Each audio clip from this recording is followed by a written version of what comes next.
الرضا. ياما ناس عندها كل حاجة وما عندهاش الرضا، وناس عايشة على أبسط حاجة وعندها الرضا. لازم نعرف إن إحنا كلنا واخدين ال 24 قيراط بتوعنا، محدش فينا أحسن من التاني. مننا اللي واخدهم صحة، ومننا اللي واخدهم مال، ومننا اللي واخدهم عيال، ومننا اللي واخدهم تعليم، وفي مننا واخدهم جمال، وفي مننا واخدهم أهل وعزوة.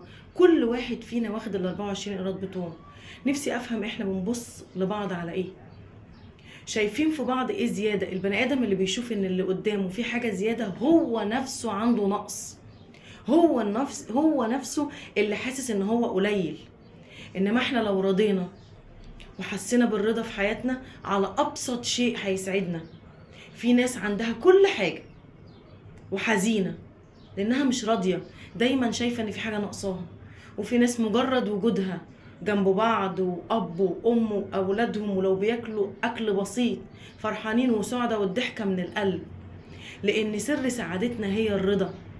الرضا بالمقسوم، ورضا بالقضاء والقدر، والرضا باللي ربنا كاتبه. جماعة، الرضا اهم حاجة في حياتنا.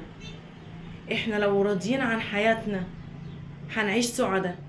انما للأسف الشديد احنا دايما عندنا التبطر، دايما حاسين ان احنا قليلين.